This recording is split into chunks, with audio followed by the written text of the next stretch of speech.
A little bit of information about me. I am a licensed family therapist who has focused on trauma for the past however many years that I've been doing this now. I specifically focus on teens right now. I work at Granite Academy. I used to be an IHT, for those of you who know the CVHI system. I used to be an IHT. And then I decided that having dinner with my family might be something I want to do in the next 10 years. So I moved to Granite Academy, which is a therapeutic day school. And we have a lot of kids who have trauma. And what we have found is that even for the kids who don't have a specific trauma, our methods of engaging with them produce a lot more of the appropriate behaviors, the positive behaviors, the things that we're hoping to see. And it really helps them engage with the academics and the social. So what we're going to go over is not just what is trauma, but what can we do about it, even if you don't think that your child has trauma, even if you don't think that you need to know about trauma, you'll see there are a lot of things that we can do to help. So to start with, this is my favorite definition of trauma. Things to remember are traumatic experiences or those that are overwhelming. So you have to be completely overwhelmed with emotion. It's the flooding sensation. It's when time slows down all of a sudden because you just can't take in everything that's happening. It has to invoke intense negative affect. This is important because we have a lot of overwhelming things. If you've ever been to like a beautiful beach, if you've ever had something intense happen, well, it has to be negative in order for it to be trauma. It has to involve some degree of loss of control. I don't know about you, but I like control. I like controlling what's going on in my life. And when something happens that's outside of my control, it is traumatic for me. It is hard for me to take. And what we have to remember when we talk about trauma in other people is that it's subjective. I don't get to say what's traumatic for somebody else. I don't get to say that that was not a trauma. Oh, no, believe me, they've had worse happen to them. That's not a trauma. I don't get to say that. And it's developmentally bound. So something that may be traumatic when it happens to you at 3 may not be traumatic when it happens to you at 33.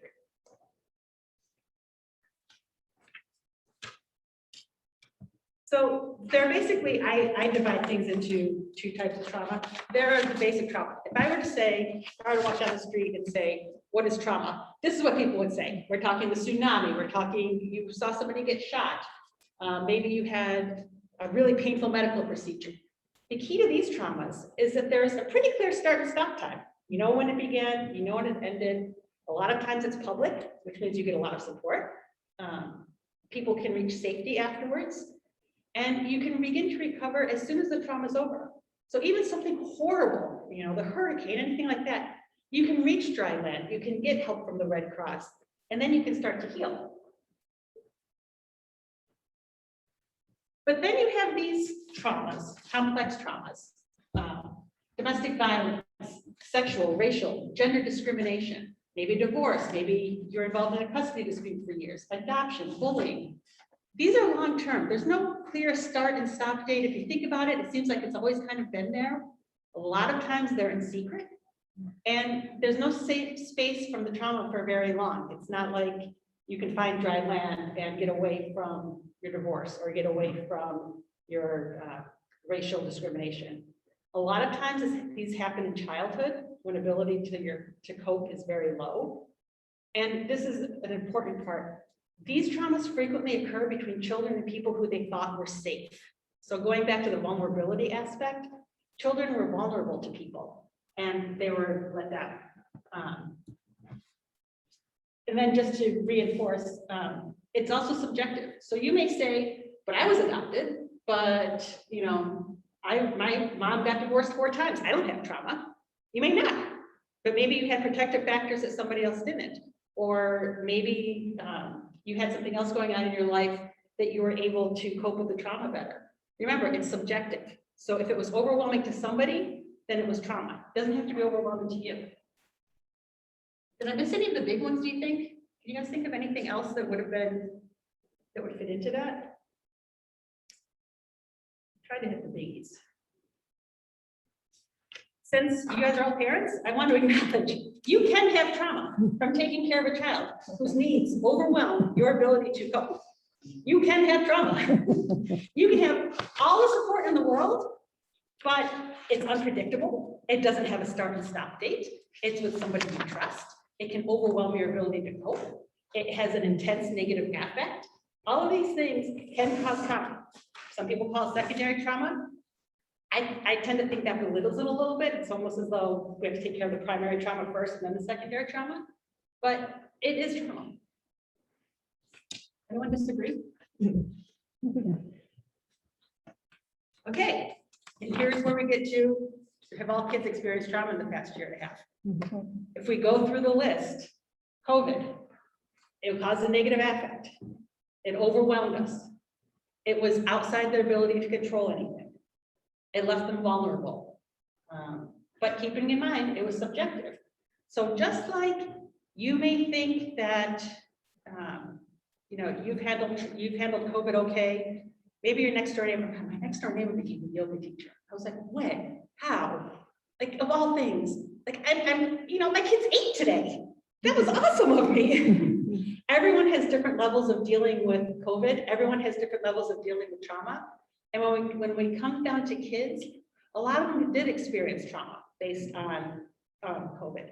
Their worlds were shut down. We're a little bit older. We know that a year and a half, 2 years isn't long in the grand scheme of things. But when you're 10, 20% of your life.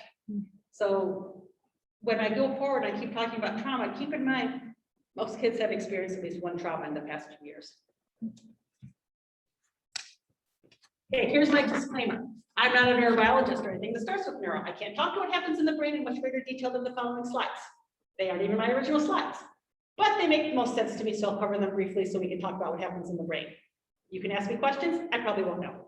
But I think it's important to understand that the brain is responsible for processing the trauma. And this is not something that kids can control. This is not something that adults can control. What I'm going to show you, the stress response system, that is simply what happens. So, basic stress response system. The amygdala senses a threat and sets off the alarm. Okay, this can just be a loud noise. Think about it. You hear a loud noise, you jump before you even know if you're in danger or not, which means that you react, you don't respond. So your emotional brain immediately takes over from your thinking brain because it was a stress response. The thinking brain then steps in and is like, oh, let me take a look. What's going on? Is this a real danger or not? If it's not a real danger, the thinking brain's like, oh, that was just a balloon that somebody popped. Don't worry about it. Your emotional system turns off. But if the thinking brain says, yep, that was real, I'm going to take a step back. Emotional brain, you take over. And then that starts what we know as the fight or flight response, because then the emotional brain is in charge. That's the adrenaline, that's the cortisol, that's all the things that we read about that flood through your body when you're in stress. It's like the gas pedal. Then when the stress is over, the thinking brain comes back, it's the brake pedal, it's like, okay, we're stopping. One thing that I want to say is for younger children who can't fight or flight, freezing is a response and it's a valid response. And what it looks like in kids though is not, it's shutting down. It's being asked too many questions. It's being put in a position where they don't know what to do. And so they're just going to shut down. They're just going to completely go blank.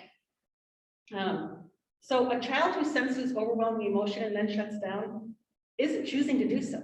And I think sometimes we forget that because we assume that they should be able to tell us what's wrong. But really what their brain is telling them is no, you're in danger. You need to just shut down right now and hope that the danger goes away. So what happens then is it becomes traumatic when our system keeps going off, when the thinking brain just can't shut down that emotional response. The emotional brain has been set off so many times in so many different ways. So it goes into survival mode. Okay. So what happens is after a while, the thinking brain's like, you know what? I've heard that noise 1,000 times. The emotion brain, you take care of it. You do your thing. And what happens then is that, oh, excuse me, 1 second.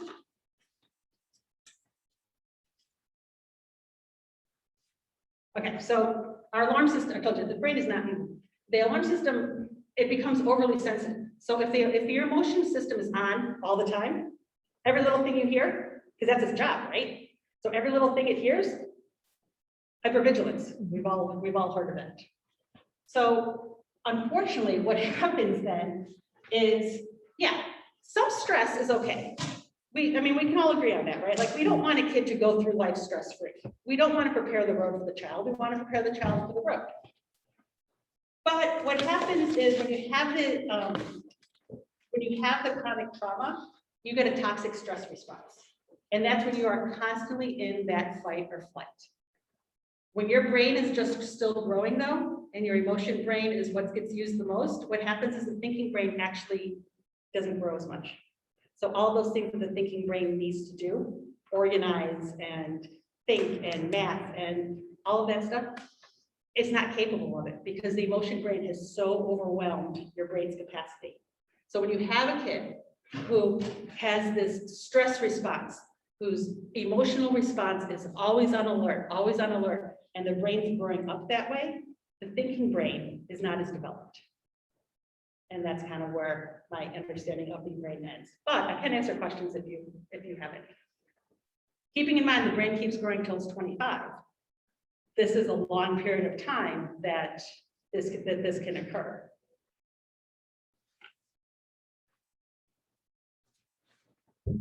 So this is one of my favorite quotes: trauma comes back as a reaction, not a memory. Now, obviously, kids who have this emotional response aren't always frozen or fighting or flighting, right? What this is more of like a personality trait. Do you have a kid fawning? Do you have a kid who always will do what somebody else suggests to do, even when it's against their best interests? Do you have a kid who is going to go overboard to make sure that you're happy, even if it makes them miserable? Do you have a kid who just seems to not be able to tell the truth? I had parents, this was great. I had parents once tell me, we were talking about the fact that their child's trauma response was fitting. They said, if I heard thunder and this kid walked in wet, I would not believe him if he told me it was raining. His fib response was so ingrained that they just couldn't believe anything they said. So it's not as though they're always fighting, but that is their response to any sort of trauma, any sort of stress. Sorry, not trauma, any sort of stress, whether it's not getting the seat on the bus, whether it's not getting the lollipop they want, anything like that, that will be their response. But remember, these are behaviors, okay? These are the behaviors that you are going to see. These are not the child. These are not the child's values. These are not the child's personality. These aren't what the child likes to be. These are the behaviors that the brain has decided the child needs to do in order to be safe. So look at these. Avoidance. Could be school refusal. What's going on there? Worried about safety, or they're reckless. Self-harm, emotional numbing, somatic complaints. We have seen such a rise in stomach aches and headaches because the body doesn't know how to handle that stress. And if you ignore it long enough, it's going to make it come out in another way. But if you look at some of these, and we're all CPAC parents, I'm seeing, you see hyperactive, you see difficulty sleeping, you see can't concentrate.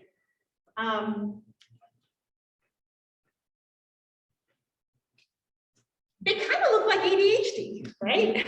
And I think this is where we come to a lot of times when you're sitting in an IP meeting and they say your child has ADHD, and you're like, yeah, but there's might be something else there. I'm not quite sure what's going on. This is by far one of my favorite graphics. It's from the National Child Traumatic Stress Network. And, when you're looking at ADHD and you have the difficulty sustaining attention, the difficulty with organization, waiting in line, talking excessively, and you think, like, is there something else going on? Well, think about some of this. There's a difference between fidgeting and squirming or not paying attention and kind of like falling over their things and being unusually reckless. There's a difference between a difficulty waiting or taking turns and this feelings of guilt and shame if they do anything wrong. They could be a kid with ADHD who just can't focus and can never like pour the milk straight and it pours over and whatever. But do they go into a guilt and shame spiral over it? Do they say they're such an awful kid? Or are they like, guess what I did? The overlap, they don't listen, they can't concentrate, they're hyperactive. This is where the question is, is it because their brain has ADHD and it needs more stimulation? Or is it because they have trauma and their brain is so hypervigilant that it can't sleep, that it can't, that it's so distracted? You see a kid like this and they're always like looking at the door, looking at that sound, looking at the ways to tell the difference. There are a couple ways to tell the difference. One, obviously, if you know the trauma that has occurred, or if you can think back to trauma that has occurred. Another difference is trauma doesn't respond to ADHD meds.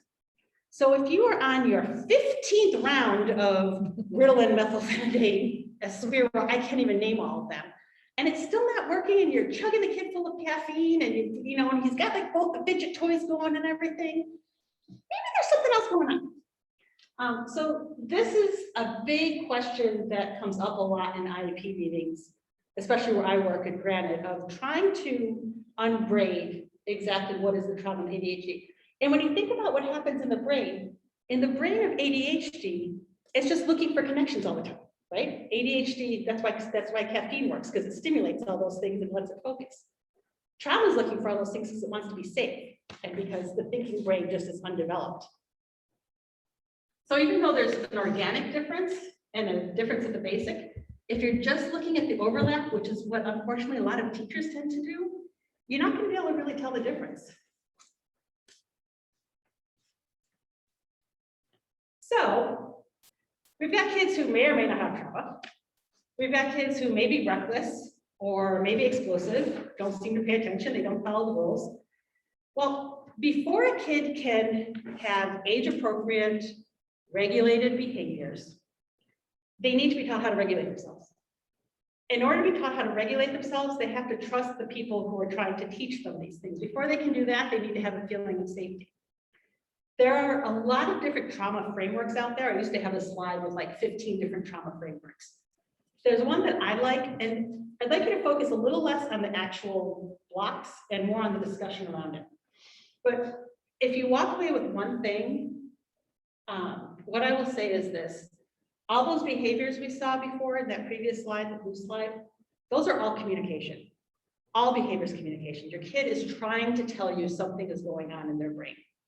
And what I'm going to go through over the next couple slides is going to help us figure out how we can support the child in telling us what's going on. So I know I'm a mom, okay, I've got a kid on an IEP. I get it, the schools talk about behaviors. I get that. They have to, right? They've got 30 kids in the class. Behaviors are way up top. Before we can even start to get to behaviors, there's a lot of other things that we have to get to. So if you look at the bottom, the engagement, the education, the routines and rhythms, okay. The education we're doing right now. The consistency in routines is really important. The brain is hyper-aroused. That emotion brain is overly active. It's always looking for a threat. It's looking for what's happening. The more that we can be very consistent about anything from saying the exact same thing before you put them to bed at night, the exact same routine, think about when they were toddlers. The more that you can have things timed out for them, the more that the brain will start to slowly relax because it will know what is coming. And granted, the joke is by like the third week, most students can tell you exactly what a teacher is going to say to start a class. Each teacher is different, but students know exactly what it is because it's the same thing every single day. So what happens is kids start class slightly more regulated. They know what to expect. And we can start to do you can start to do some of these things at home. The next is attachment. Structure is your friend. Surprises are not your friend. And I don't think this can be overstated. Okay, I love giving my kids surprises. Kids at Granite hate surprises. Oh my goodness. They're overwhelming. They develop a loss of control. They're subjective. Surprises can be a trauma. And so I think that, as much as we'd like to have surprises, maybe giving a little bit of, hey, for a surprise, we're going to go out to dinner next week. Why don't we talk about where we should go and what we should do? Because any other sort of surprise, and you're going to set off that emotion brain because it didn't see it coming, and it's going to be angry at itself for not for not seeing it coming and for not protecting the child from those intense emotions. Even if they are positive emotions at the end, the first feeling is going to be fear. It's just unfortunately what happens. Next is attachment. It's all about the relationship to the child. Yes, they likely would say that they feel safe with you. But does their brain feel safe? Does their brain feel emotionally safe? Do they feel like they could share everything and that you could handle it, support them, and then help them deal with it? The first is affect management. Oh my goodness, this is so difficult. This is, modeling the behavior that you want to see in them. This is remaining calm. This is remaining quiet no matter what inside is screaming. I tell a lot of parents, you can say, I am so frustrated right now that I don't know what to do or how to help you. That's great. You don't have to have all the answers. You shouldn't have all the answers. But what you want to do is model what you want to see from them.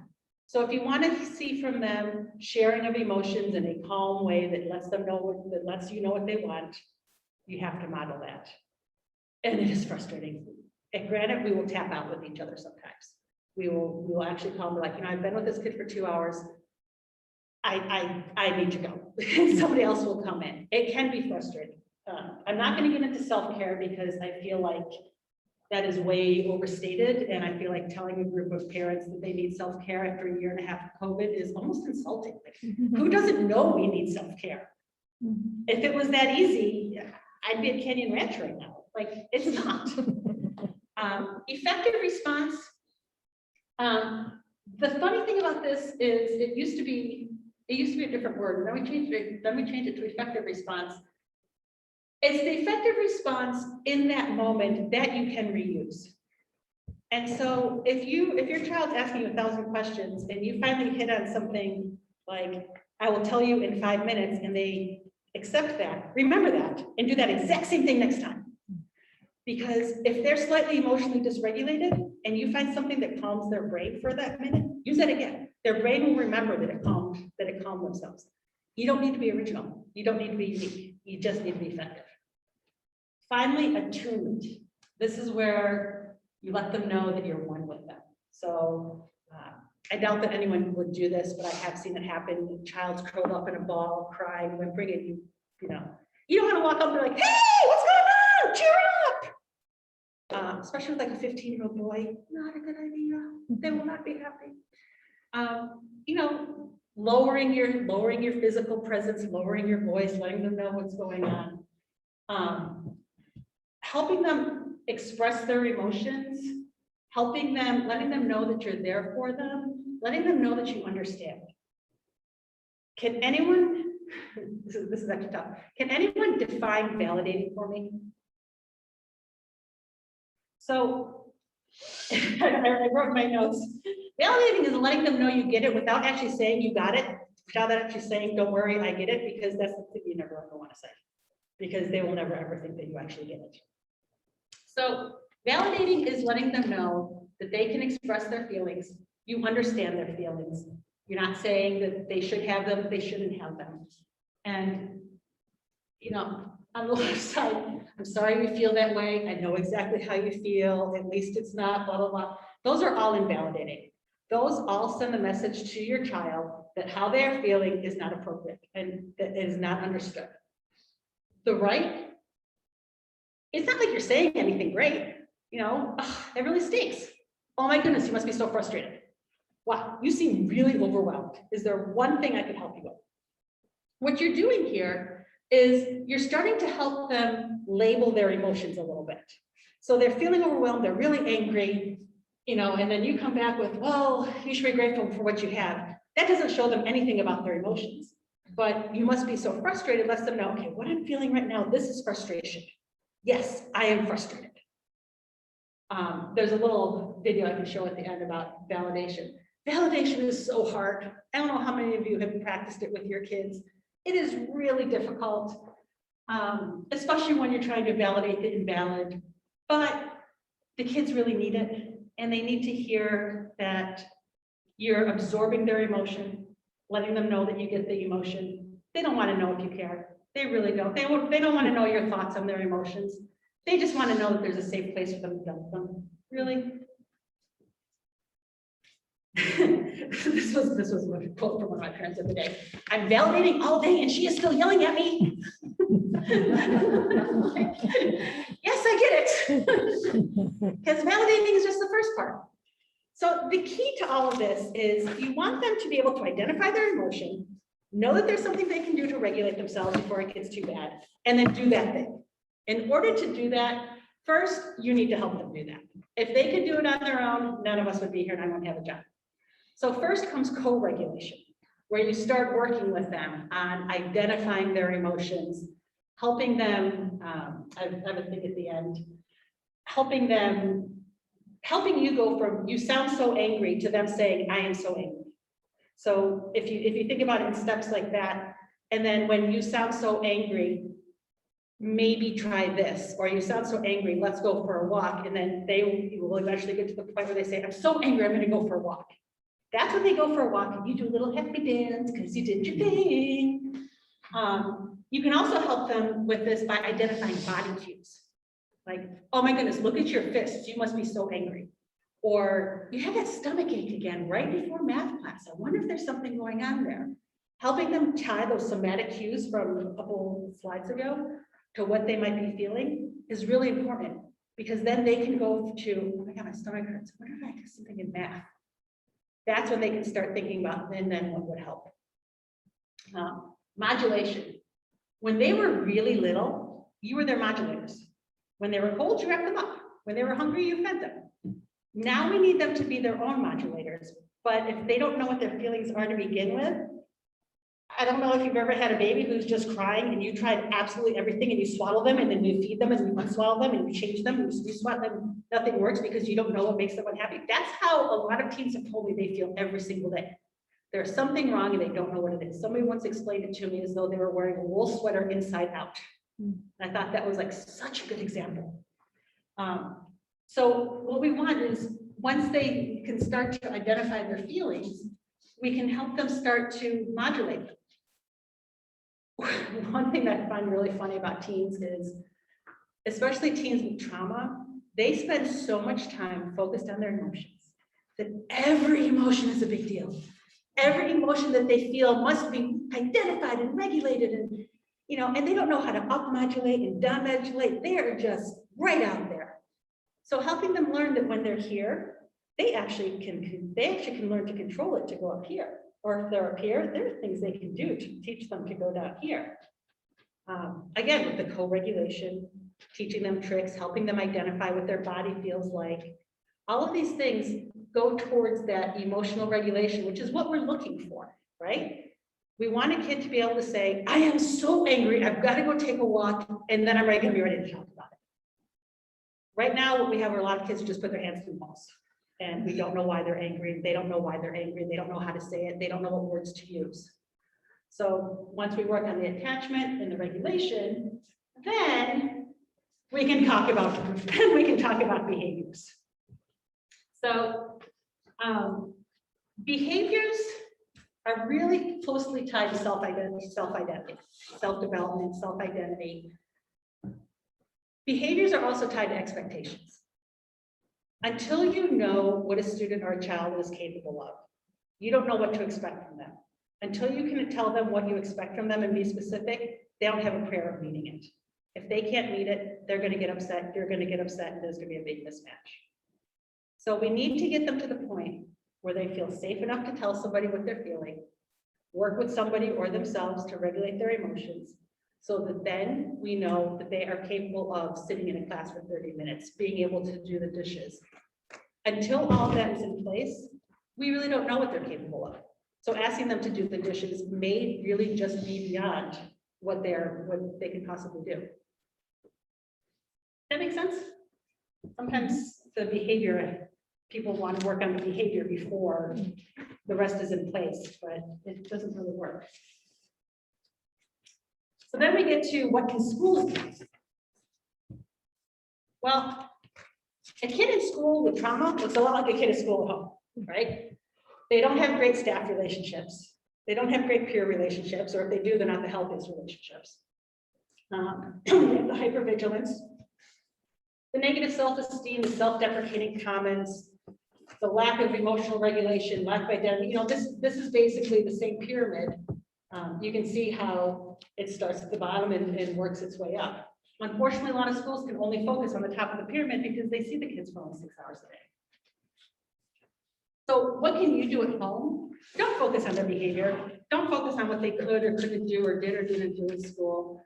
Try talking about the feelings or the physical sensations. Did you have a headache?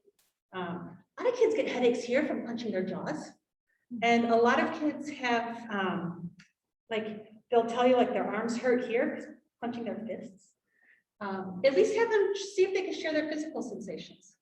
Don't ask them what to do, what they did at school. It's like, how did you feel today at school? Try to find patterns. Are you always sleeping through fourth block no matter what the class is?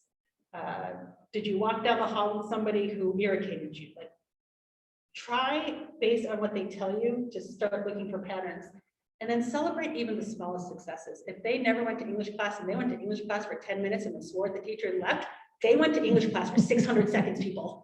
That's huge. That's what we have to focus on, because again, going back to what are they capable of? We now know that when they're at their best, they are capable of English for 10 minutes. So let's not ask them for an hour. It's good. It's just setting them up for failure. IEP accommodations. So I set these up in terms of attachment, regulation, and competency. Things like lunch bunch, putting them in small social groups, small academic group activities. And again, these are great for kids even without trauma. If you have a kid who is struggling with emotional regulation for whatever reason, these work.